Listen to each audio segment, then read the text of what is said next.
ప్రసిద్ధ పుణ్యక్షేత్రం ఏడుపాయల మహాశివరాత్రి జాతర సందర్భంగా వనదుర్గ భవానీ మాతకు రాష్ట్ర వైద్య ఆరోగ్య శాఖ మంత్రి దామోదర రాజనరసింహ పట్టు వస్త్రాలు సమర్పించారు.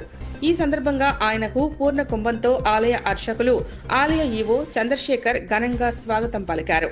మంజీరా నది పాయలలో ఏర్పాటు చేసిన శివుడు లింగం, గోవుల భారీ సెట్టింగ్, దామోదర రాజనరసింహ ప్రత్యేక పూజలు నిర్వహించి జాతరకు శ్రీకారం చుట్టారు. భక్తుల సౌకర్యార్థం ఏర్పాటు చేసిన ఉచిత ఆర్టీసీ బస్సును మంత్రి ప్రారంభించారు. రాష్ట్ర ప్రజలు ఆయురారోగ్యాలతో, పాడి పంటలతో సుభిక్షంగా ఉండాలని అమ్మవారిని మొక్కుకున్నట్లు మంత్రి తెలిపారు. ఈ సందర్భంగా మంత్రి మాట్లాడారు.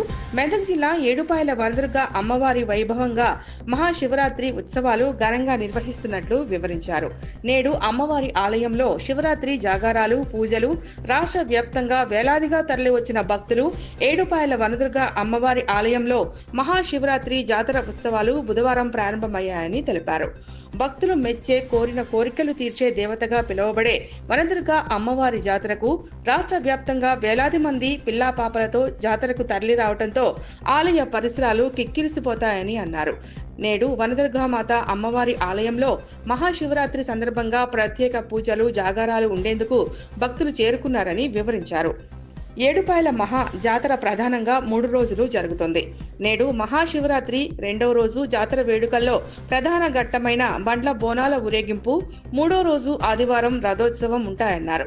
ఈ మేరకు భక్తులకు ఎలాంటి ఇబ్బందులు తలెత్తకుండా ఉండేందుకు గాను కలెక్టర్ నేతృత్వంలో సంబంధిత ప్రభుత్వ శాఖల ఆధ్వర్యంలో అవసరమైన అన్ని ఏర్పాట్లు చేశామని తెలిపారు. తాగునీటి వసతి, టాయిలెట్లు, బస్సులు, హెల్త్ క్యాంప్, గజయిత్తగాళ్లు ఇలా అన్ని జాగ్రత్తలు తీసుకున్నామని పేర్కొన్నారు. ఈ కార్యక్రమంలో ఆలయ కార్యనిర్వహణ అధికారి చంద్రశేఖర్, గ్రంథాలయ సంస్థ చైర్మన్ సుహాసిని రెడ్డి, ప్రజా ప్రతినిధులు, ప్రభుత్వ అధికారులు పాల్గొన్నారు.